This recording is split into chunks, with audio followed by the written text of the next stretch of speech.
Hello guys! So ngayon isang maulan na hapon, napakaulan. So ngayon magluluto tayo ng green bean casserole, pero ito ay French beans. Iba to kaysa dun sa regular na green beans is matataba. Ito naman, ayan yung French beans, pinakuloan ko muna siya. Para pag i-bake natin, is medyo malambot na siya. And, nakalimutan ko pa i-on yung ating oven. Well, anyways, isasangkotsa ko pa naman siya. So, hindi pa tayo tapos. So, itong pagkain namin ngayon. And then, also, meron din tayong, nagawa tayo ng isang buong chicken na adobo. And, bumawas ako nung yung part na, ang tawag is, yung chicken breast, yung malaman siya. So, yun yung ating gagawin. And then, ko ng lalagyan. Ito yung ating lalagyan. Hinugasan ko na siya. So, ilalagay natin yung green beans. Hanggang natin yung itong sabaw.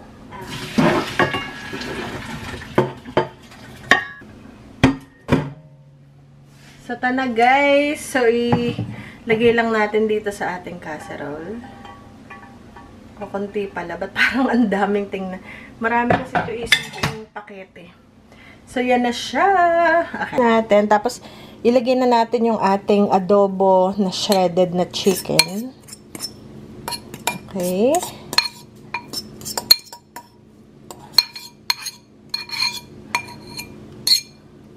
And then, gagawin ko medyo haluin ko siya parang ilalim para lahat ng chicken, lahat ng yung beans, yung French beans, ay maano siya, malagyan.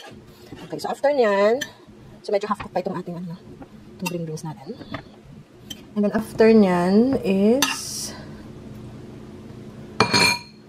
ito yung ginawa ko na sauce. Homemade na sauce na ginisa ko siya sa butter. Yung bawang sibuyas, ginisa ko siya sa butter. And then, marami siyang mushrooms.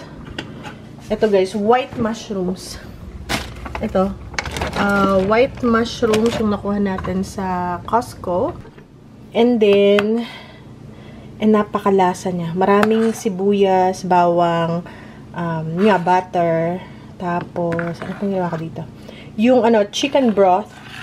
And then, flour para sa pampalapot. And then, milk. So, yan na. And, napakasarap niya. Kasi, guys, yung mushrooms, lasang karne yun. So, may umami flavor siya. So, yun yung ilalagay natin.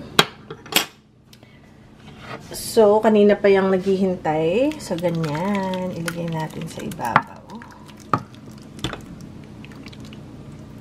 Ayan. So, maraming mushrooms. Okay. Simple lang. Ganito lang guys yung pagkain ng Amerikano. Like ko sinasabi, ganito lang yung pagkain ng mga Amerikano. Madali lang siya, not super simple lang, not complicated at all. And then, i-ano lang natin siya i-bake. And then, lalagyan natin siya ng fried onions sa ibabaw.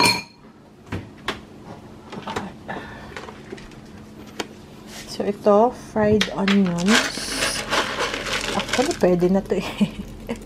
Totoo na siya eh. Pwede na eh.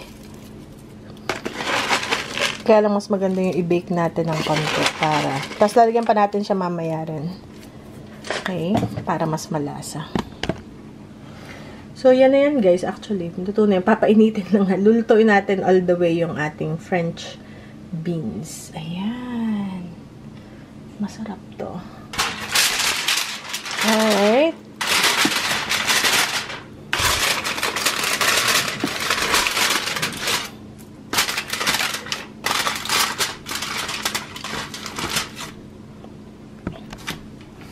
Ayan na.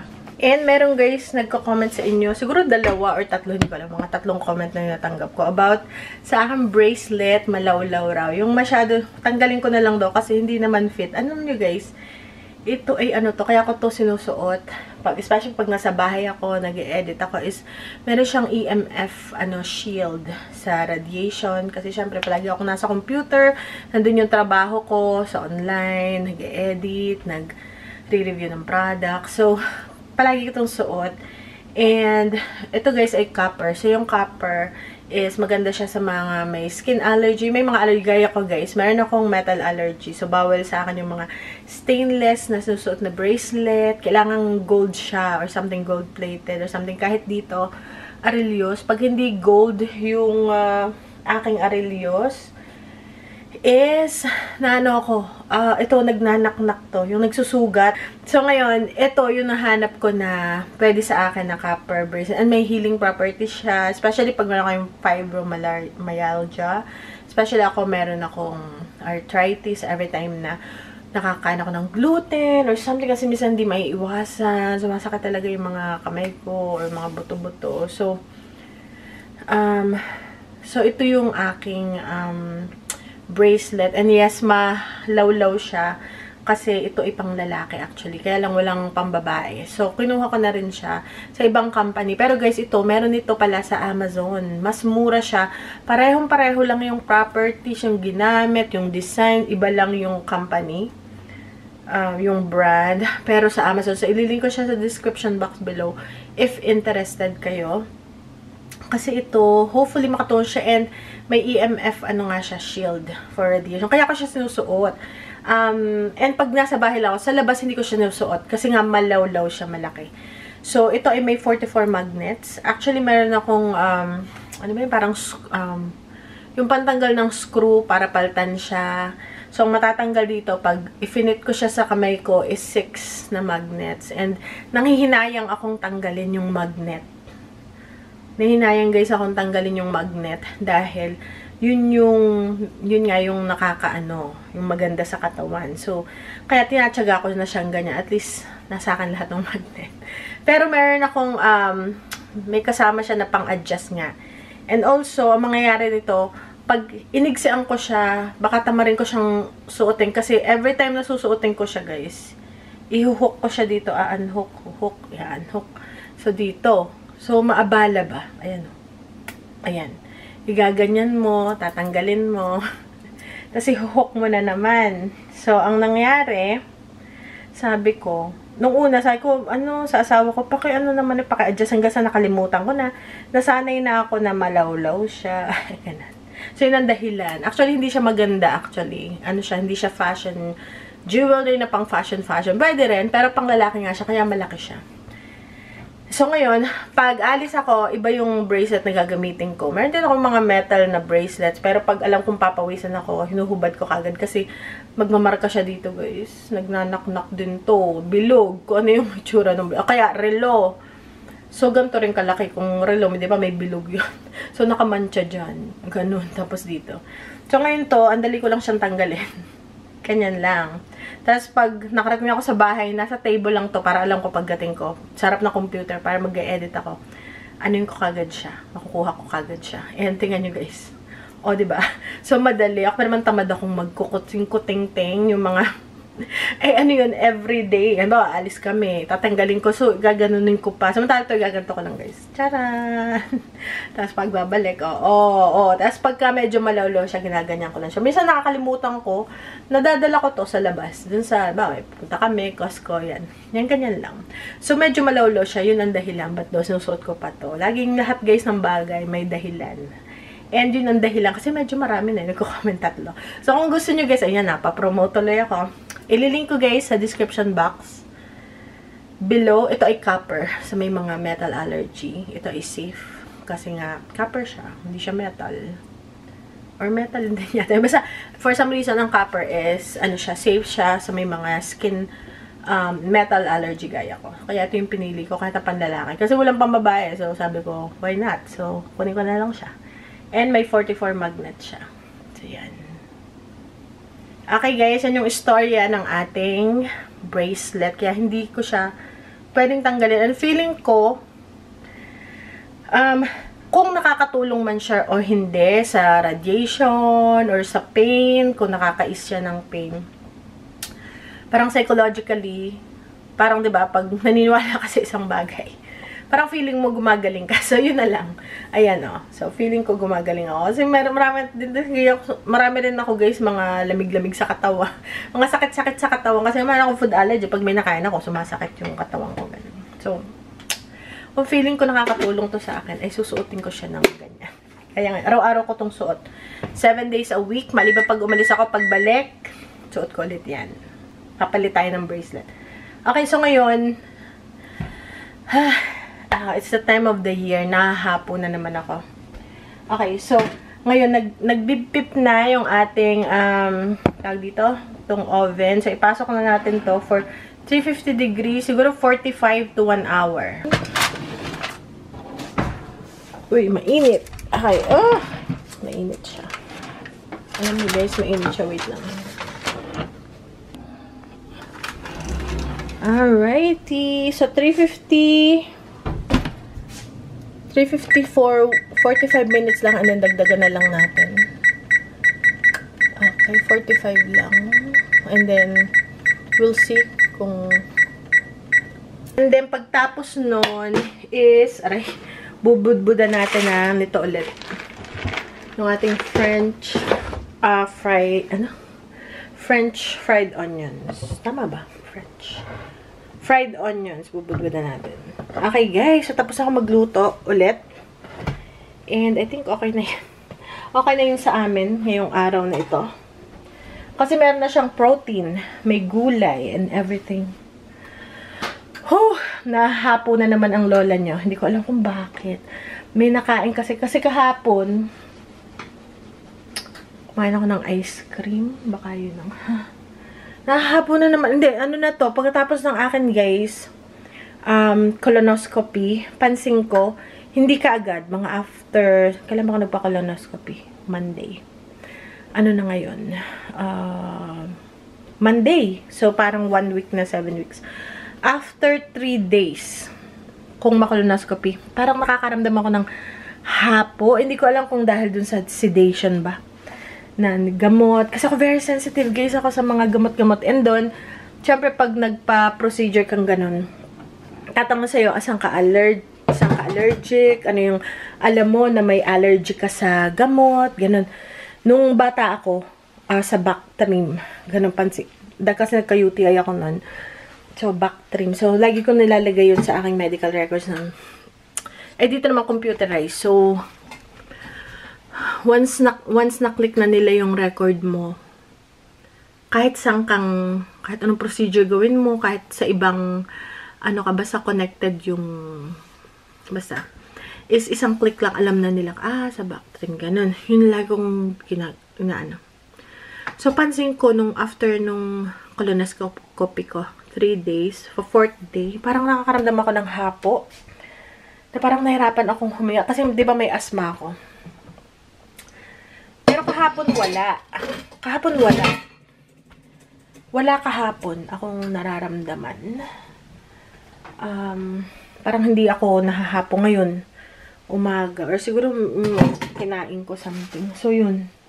Hindi ko alam kung dahil dun sa sedation. Kasi yung sedation, guys, is papatulugin ka, i-relax yung katawan mo. Hindi ko alam yung gamot.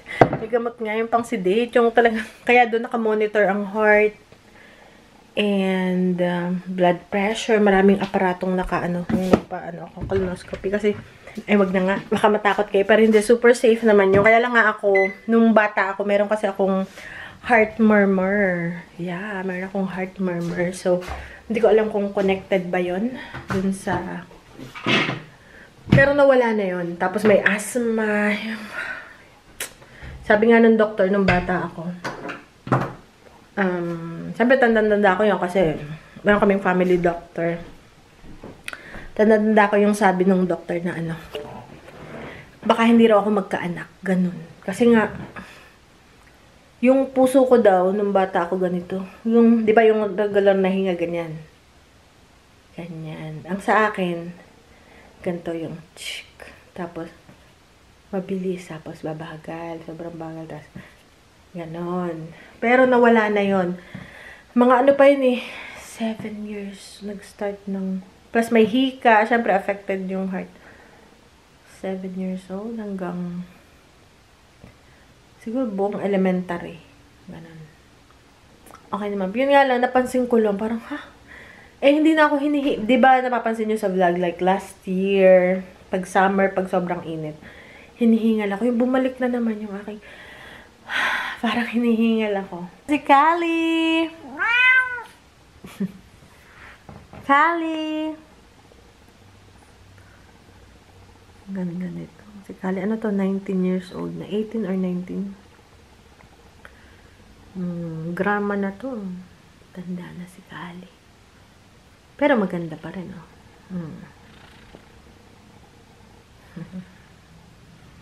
So yun guys, tama na ang satsat. Basta yun lang napansin ko, parang, ha? Ba't hinahapo na naman ako? Meron ding trigger. Minsan, ano yun, pagkain. Yun nga, sa akin, yun.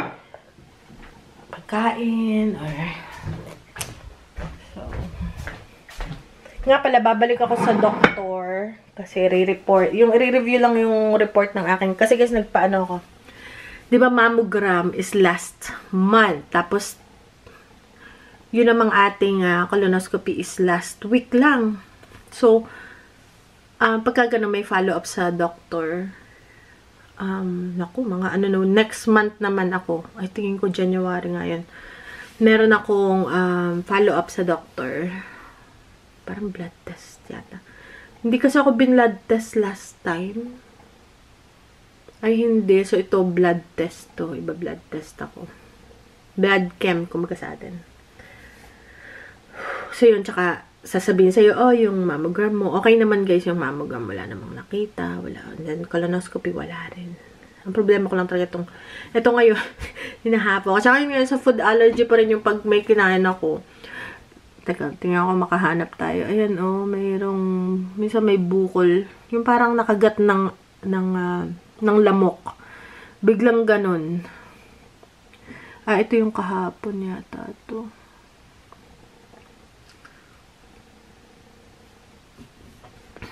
Ayun guys. So, hintayin ko lang to. Hinihintay na to ni kuya eh.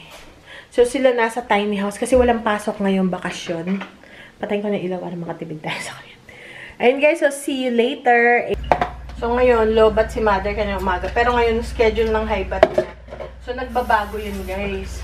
Minsan, tanghali na. Baka ngayon, high bat na. Nanonood na ng TV si mother kasi hindi pumunta dito. So, malamang high bat na si mother. Ganun kasi eh. Hindi ko alam ganun yung sakit ni mother. Yung may schedule talaga ng high bat and low bat. Teka, tanggalin ko itong taba. Pakuluin lang natin. Lagyan natin ng paminta. Aabot pa to ngayon. And then, salt. Okay guys, see you later. Ito. Gusto guys nila may sabaw. Yun nga yung mga sabaw-sabaw natin doon na may sayote. Tinola ulit.